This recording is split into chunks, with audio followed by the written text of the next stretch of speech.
Hello everyone, dear classes में एक बार फिर आपका बहुत स्वागत है। आज मैं यहाँ पर हिंदी का सब्जेक्ट लेकर आई हूँ। डियर फर्स्ट सेमेस्टर में हिंदी में क्या क्या है, हमें क्या क्या पढ़ना है। वीडियो को इन तक ज़रूर देखिएगा। अच्छा लगे तो लाइक करिएगा, शेयर करिएगा और सब्सक्राइब करिएगा। चलिए आज का अपना टॉपिक देखते हैं। प्रथम सेमेस्टर हिंदी कक्षा शिक्षण पाठ 1। पहला पाठ। यहाँ किसी पाठ को पढ़ने से पहले हमें उसके नाम को पढ़ना चाहिए। हिंदी भाषा की ध्वनियों को सुनकर समझना और शुद्ध उच्चारण करना। हिंदी भाषा की जो ध्वनियाँ हैं उनको सुनना और सुनकर समझना और उसका शुद्ध उच्चारण करना, इसके बारे में हमें पढ़ना है। यहाँ पर दिया है, ध्वनि भाषा की सबसे छोटी और सर्वाधिक महत्वपूर्ण इकाई है। जो ध्वनि है वो भाषा की सबसे छोटी और बहुत ही महत्वपूर्ण एक इकाई है। ध्वनि चिन्हों के समष्टि को भाषा कहते हैं। ध्वनि चिन्हों का जो समष्टि होता है, जो उनका एक संकलन होता है, उसको हम भाषा कहते हैं। भाषा निर्माण का संपूर्ण ढांचा ध्वनि संकेतों पर निर्भर करता है। भाषा निर्माण का जो एक संपूर्ण पूरा ढांचा है, जो स्ट्रक्चर है, वो ध्वनि के संकेतों पर डिपेंड होता है, निर्भर करता है। प्रश्न है कि भाषा क्या है। यहाँ पे प्रश्न पूछा जा रहा है कि भाषा क्या है, आप भाषा से क्या समझते हैं। भाषा में ध्वनि की भूमिका क्या है और किस रूप में है। ध्वनियों का शुद्ध उच्चारण किस प्रकार से किया जा सकता है। इन सभी का समाधान इस इकाई के अंतर्गत अध्ययन में विश्लेषण का मूल बिंदु है। आप देख सकते हैं कि हमें यहाँ पे क्या क्या पढ़ना है। सबसे पहला प्रश्न, भाषा क्या है। दूसरा प्रश्न यहाँ पे, ध्वनि की भूमिका क्या है, किस रूप में है और शुद्ध उच्चारण हम किस प्रकार कर सकते हैं। इस इकाई में पढ़ने के बाद आप बच्चों को भाषा क्या है यह समझा सकेंगे। ध्वनि भाषा में ध्वनि को स्पष्ट कर सकेंगे। भाषा की ध्वनियों को सुनकर समझने में समर्थ बना सकेंगे। बच्चों को दो ध्वनियों के बीच में अंतर पहचानने के लिए समर्थ बना सकेंगे। बच्चों को अपने भावों को बेझिझक कहने में समर्थ बना सकेंगे। सहायक सामग्री ऑडियो वीडियो सामग्री, चित्र कार्ड, चार्ट पेपर, मार्कर, श्यामपट्ट और विषय विस्तार के बारे में कुछ ये दी। यहाँ पे इस चैप्टर में हमें ध्वनि के बारे में पढ़ना है। कैसे, क्या ध्वनि है, क्या भाषा है, क्या उनके संकेत हैं, उन सब से बातें यहाँ पे हैं। आगे देखते हैं, दिया है विषय विस्तार के बारे में। प्रशिक्षुओं के लिए भी कुछ बातें यहाँ पे दी हुई हैं।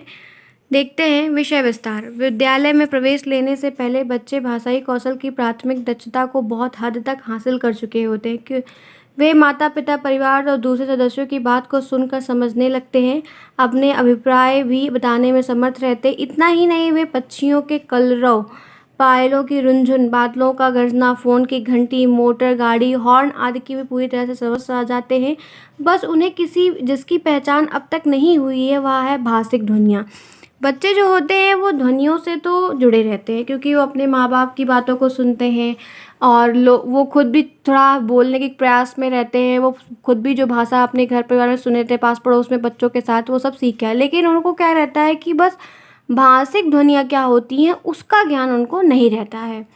अब यहाँ पे प्रशिक्षुओं के लिए दिया हुआ है, बच्चों को इन भाषिक ध्वनियों के बारे में सरल और स्पष्ट ढंग से समझा सकें। इसके लिए आवश्यक है कि वे स्वयं विषय को पूरी तरह जानकारी रखते हैं, तभी संभव होगा। और प्रशिक्षक प्रतिभागियों के वाक्य यंत्र, ध्वनि यंत्र और पर विशेष चर्चा करेंगे। यहाँ पे हमें ये बता रहा है, आप देख सकते हैं, उच्चारण स्थल के आधार पर ध्वनियों को इस प्रकार देखा जा सकता है। अगर हमें उच्चारण स्थान के बारे में पता है तो हम एक अच्छा उच्चारण कर सकते हैं। जैसे यहाँ पे दिया है कंठ। नाम क्या है? कंठ है। स्थान क्या है? कंठ। स्वर क्या है? आ और आहा। व्यंजन में क, ख, ग, घ। तालव्य, स्थान तालु। ई और ई, च, छ, ज, झ, य और शा। मूर्धन्य, मूर्धा, री, ट, ठ, ड, ढ, आ, टा, ठ, ड, ढ, र, शा। फिर दंत्य, दांत, त, थ, द, ध, ल, शा। ओष्ठ, ओष्ठ, उ और ऊ। पा, फा, ब, भ, म। अनुनासिक, नासिका, आहा। अंक, अंक, अंक और आहा होता है ना, अंक। फिर यहाँ पे अंगा, इया, ड़ा, ना, मा। कंठ तालव्य, कंठ और तालु ए, कंठोष्ठ, कंठ और ओष्ठ ओ। यहाँ पे हमको उच्चारण स्थान बताया गया है, स्वर बताया गया, व्यंजन बताया गया है कि किस स्वर और व्यंजन का हम जो उच्चारण करते हैं वो कहाँ से करते हैं या कहाँ से होता है। दोस्तों, ये जो टॉपिक है ये बहुत इम्पॉर्टेंट है। बहुत ध्यान से सुनिएगा, आपको अभी ये चीज़ें पढ़ाई जा रही हैं। ये 1 से 2 नंबर में डीएलएड में बहुत पूछा जाता है और टेट सुपर टेट के हिंदी के सिलेबस में बहुत पूछा जाता है कि उच्चारण स्थान बताइए। ये बहुत सारे इसके रूल हैं। अभी तो यहाँ पे आपको ये कंठ, तालव, मूर्धा, दंत, ओष्ठ ऐसे ही पढ़ना है, लेकिन ये रूल के हिसाब से ऐसा पढ़ा जाता है कि अकु विसर्जनीय नाम कंठा, ईचु ऐसा नाम तालु, रीटु ऐसा नाम मूर्धा, दंतो वकारोष्ठा, ऐसे बहुत सारे उसे पूरे एक लाइन का सेंटेंस दिए जिसमें ये चीज़ें क्लियर रहती है कि इसमें आ आएगा, का आएगा, विसर्ग आएगा, हा आएगा, ऐसे रहता है। लेकिन अभी आपको इसके बारे में नहीं पढ़ना है। अभी सिर्फ आपको यहाँ पे कुछ चीज़ों को याद करना है कि का वर्ग का हम कंठ से करते हैं, जिसमें अंक और आहा भी आता है। ता वर्ग, ये चा वर्ग जो है तालु से, का वर्ग कंठ, चा वर्ग तालु, टा वर्ग मूर्धा, ता वर्ग दंत, पा वर्ग ओष्ठ, ये जो पंचम वर्ण होते हैं नासिका से, ऐसे हमें इसको याद करना है। ये याद करना वेरी इंपॉर्टेंट है, ये याद करना बहुत ही इंपॉर्टेंट है। ये हमेशा क्वेश्चन इससे बहुत सारे पूछे गए, आप प्रीवियस ईयर के पेपर उठाकर देख सकते हैं। क्लियर है बात? अब यहाँ पे दिया है, देखिए, बच्चों को भाषा और उनकी ध्वनियों से परिचित कराने के लिए निम्नलिखित तरीके गतिविधियाँ हैं। अगर बच्चों को हमें भाषा और उन ध्वनियों से परिचित कराना है, उनसे रिलेट कराना है, जोड़ना सिखाना है, तो हम कुछ विधियों को अपनाएंगे। जैसे यहाँ पे दिया है घंटी बजाना। अब स्कूल में घंटी तो बजती है, वो तो बच्चे जानते हैं। समुद्र की गर्जना, घोड़े की टप टप, चिड़ियों का चहकना, सब्जी का छौंकन, यातायात संकेत, मौन भाव से हाथ जोड़ना, क्रोध से भरे लाल नेत्र। यदि कुछ ऐसे दृश्य और ध्वनियों को देखते और सुनते हुए यह स्पष्ट करें कि इन दृश्यों और चित्रों में यद्यपि कुछ न कुछ सुनाई दे रहा है, तो अपनी बात को दूसरे के सामने रखने का प्रयास भी किया जाएगा, परंतु इसे भाषा नहीं कहा जा सकता। ये तो एक पहचान बताई गई है कि कैसे हम उनको उन आवाज़ों को पहचानना बताएं कि अगर वो आवाज़ हो रही है तो वो पहचान जाए कि ये आवाज़ किसकी है, कहाँ से आ रही है। दो व्यक्तियों को परस्पर बात करते हुए, कोई समाचार सुनाते हुए, किसी व्यक्ति को लिखते पढ़ते हुए, किसी व्यक्ति द्वारा पढ़ते हुए चित्र या दृश्य को दिखाकर यह स्पष्ट किया जाएगा कि अब हमने देखा। दो व्यक्ति परस्पर बोलकर बात कर रहे हैं, कुछ लोग सुनकर अभिप्राय ग्रहण कर रहे हैं, कोई लिखकर अपनी बात कह रहा है। यहाँ पे 2 प्रकार से व्यक्त किया जा सकता है।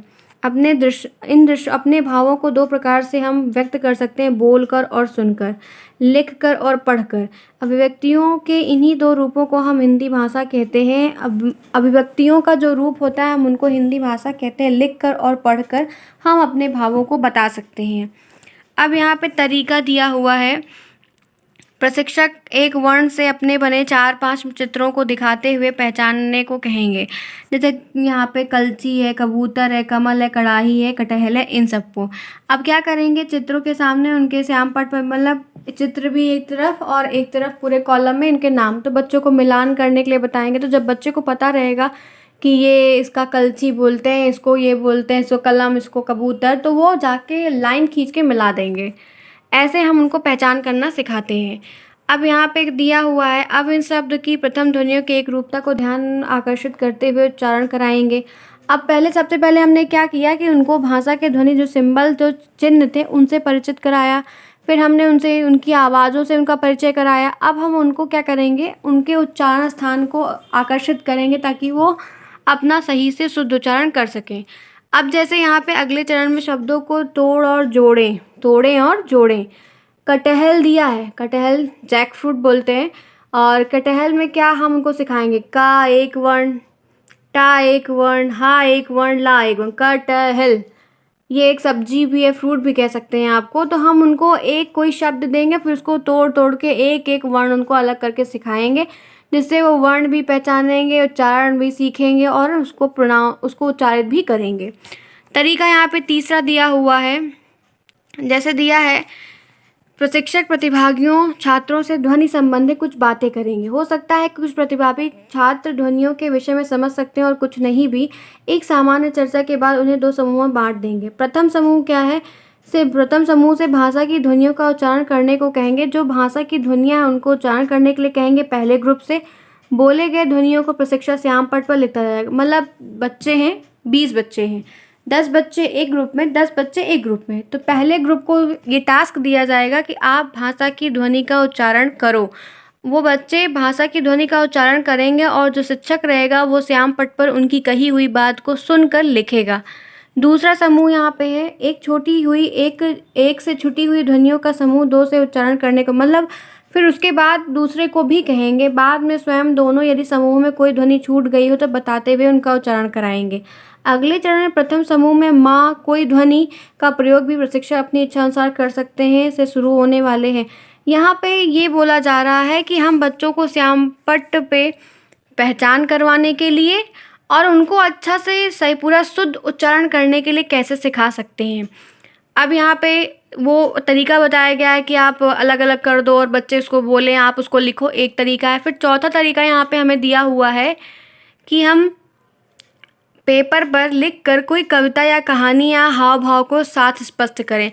जैसे यहाँ पे एक पोएम दी हुई है, नानी का संदूक निराला, हुआ धुएँ से बेहद काला, पीछे से वह खुल जाता है, आगे लटका रहता ताला, चंदन चौकी देखी उसमें, बाली जौ की देखी उसमें, खाली जगहों में है ताला। ऐसे मिलती-जुलती पोएम बनाई जाती है ताकि बच्चों को उसमें रुचि उत्पन्न हो, रुचि लगे और वो उसको खुद से पढ़ें, खुद से उच्चारित करें। अब यहाँ पे आगे देखते हैं दिया हुआ है, ये मूल्यांकन के लिए यहाँ पे कुछ बातें दी हुई हैं कि कविता में एक वर्ण से बने एक से अधिक शब्दों को छाँटने के लिए अभी हम उनको वर्ण सिखाए, उच्चारण सिखाए। तो अब नानी, निराला, चंदन, चौकी कविता में आए प्रत्येक शब्द की प्रथम ध्वनि की ओर आकर्षित करते हुए ध्वनियों के नए शब्द बनाने के लिए प्रेरित करेंगे। बच्चों के लिए प्रशिक्षक बच्चों से कुछ प्रश्न पूछ सकते हैं, जैसे मतलब तुम्हारा नाम क्या है? सबसे पहले अक्सर यही पूछा जाता है, वो स्कूल हो या कहीं भी हो, रिश्तेदार भी हो, कुछ भी हो, सबसे पहले लोग यही पूछते हैं, बेटा तुम्हारा नाम क्या है? दूसरा, तुम्हारा घर कहाँ है? घर पर कौन-कौन रहता है? क्या तुम्हारे घर पर कोई पालतू जानवर है? तुम्हें क्या अच्छा लगता है? यदि उत्तर में प्राप्त शब्दों और वाक्यों को प्रशिक्षक श्यामपट्ट पर लिखता चले, जब प्रशिक्षक भाषिक ध्वनियों और मौलिक समझ के प्रति आश्वस्त हो जाए। यहाँ पे टीचर जो है बच्चों को विभिन्न तरीकों से उन्हें ध्वनि चिन्हों को पहचानने, समझाने का पूरा प्रयास करता है ताकि वो उसको पहचाने और उसका शुद्ध उच्चारण करें।